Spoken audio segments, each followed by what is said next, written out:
कई बार इतिहास में ऐसा होता है कि कुछ लोग दुनिया बदलने वाले काम करते हैं, पर फिर भी गुमनामी में खो जाते हैं।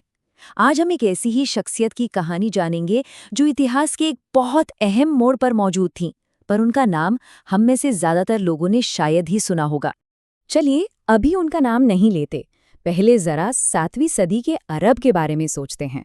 उस दौर में एक ऐसी महिला थी जिनका रुतबा और असर दोनों ही कमाल के थे। आइए उनकी इस दिलचस्प कहानी में उतरते हैं। तो सवाल यही उठता है कि अगर वो इतनी प्रभावशाली थीं, तो फिर उनका नाम इतिहास के पन्नों में कहीं दब क्यों गया? इस कहानी के जरिए हम इसी सवाल का जवाब ढूंढेंगे और उनकी भूली हुई कहानी को फिर से सामने लाएंगे। उनका असली नाम तो लैला था, पर वो मशहूर हुई एक ऐसे टाइटल से जो उनके काम की पहचान बन गया, अल शिफा, जिसका मतलब है जो शिफा दे या इलाज करने वाली। हाँ, वो अपनी समझदारी और हीलिंग स्किल्स के लिए तो जानी जाती थी, पर उनकी पहचान इससे कहीं बढ़कर थी। उनकी असली ताकत एक ऐसी चीज में थी जो उस दौर में सोचिना ना के बराबर लोगों के पास थी। जरा सोचिए, एक ऐसा समाज जहां पढ़ना लिखना बहुत ही बड़ी, बहुत ही रेयर बात थी, और अल शिफा उस छोटे से गिने चुने पढ़े लिखे ग्रुप का हिस्सा थी। इसे इस तरह से समझते हैं, इतिहासकारों का मानना है कि उस वक्त पूरे मक्का में मुश्किल से 20 से 30 लोग ही थे जिन्हें पढ़ना लिखना आता था, बस। और अलशिफा उनमें से एक थी। मतलब ये बात ही अपने आप में कितनी बड़ी है। बात सिर्फ पढ़ने लिखने तक ही नहीं थी। उन्होंने कैलीग्राफी मतलब खुशखती और मेडिसिन यानी इलाज करने की कला में भी महारत हासिल की थी। और सबसे बड़ी बात, वो अपना ये ज्ञान दूसरों को सिखाती भी थी। और ये कोई छोटी मोटी बात नहीं थी। उनका हुनर इतना माना जाता था कि खुद पैगंबर मोहम्मद ने उनसे कहा कि वो उनकी पत्नी हफ्सा को मेडिसिन और लिटरेसी दोनों सिखाएं। ये दिखाता है कि उनकी स्किल्स को कितनी ज्यादा वैल्यू दी जाती थी।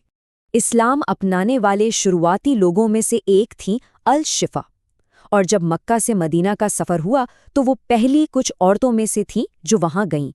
लेकिन मदीना में उनका रोल सिर्फ एक स्किल्ड प्रोफेशनल से कहीं ज्यादा बड़ा हो गया। वो बन गई एक ट्रस्टेड एडवाइजर। पैगंबर को उनकी समझ पर, खासकर बिजनेस और फाइनेंस के मामलों में इतना यकीन था कि वो अक्सर उनसे सलाह मशवरा करने उनके घर आते जाते रहते थे।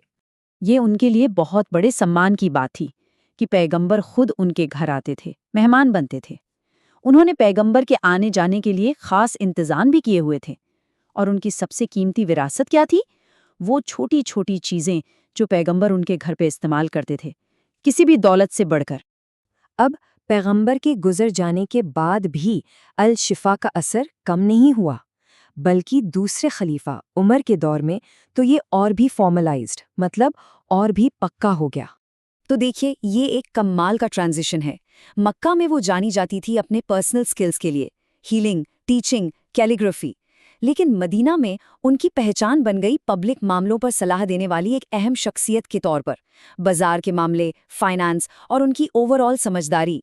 खलीफा उमर, जो असल में उन्हीं के कबीले से थे, वो भी उनकी एक्सपर्टाइज की बहुत इज्जत करते थे। वो पैगंबर वाली ही आदत को आगे बढ़ाते हुए बाजार जाते वक्त अक्सर उनके घर रुककर उनसे सलाह लेते थे।